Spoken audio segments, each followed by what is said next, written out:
Okay, so it's the end of day 2 with the Elephone A8. So what have I found out about this phone so far?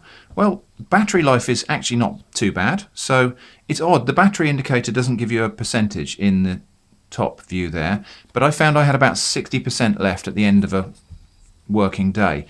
I've not managed to get mobile data working on this phone because it's only 3G, and I suspect the bands aren't the right bands for my region. So that's something to be careful of when choosing a phone. So I haven't had mobile data on this, which actually means I've used it less than I would have done my regular phone. So I haven't been checking my emails when I've been out on the road or anything like that, only when I'm on a Wi-Fi connection. It makes phone calls just fine. It runs apps just about okay. There's a noticeable lag when you launch pretty much any app. It's probably bearable. I mean, bear in mind, this is a £40, $50 phone. So we've got to set our expectations accordingly.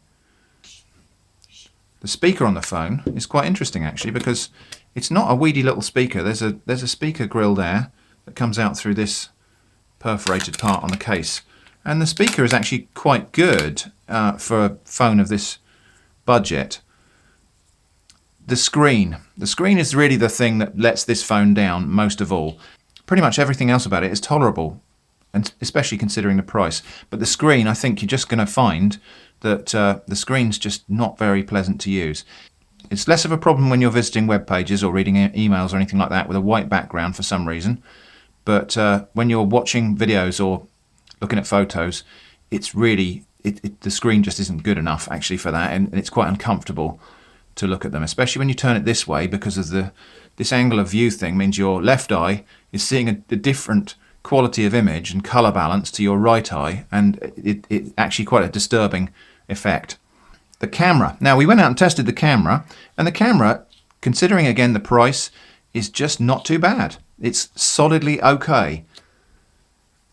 So actually what I'm going to do with this phone, I'm going to film one of my regular nature videos using this phone, and so you get a chance to actually see end to end what the quality is like. But here are some samples anyway. So we went back to the regular place and filmed the concrete hippos. Testing cell phone cameras. It's not bright sunshine today. The sky is overcast and grey, so we need to allow for that. But this is my regular test. We come and film these hippos. We'll go in, we'll have a close look at the surface. Autofocus is not continuous on this phone by the look of it, so when we go back out I have to refocus there.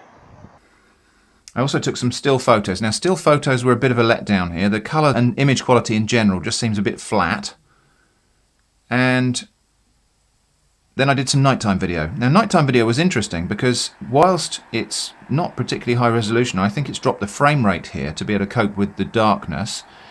It's actually a more usable result than I've seen on some more expensive cameras. It's not a brilliant video, but bear in mind it was quite dark here, and in terms of actually getting a usable output out of the camera, this is actually one of the best I've seen.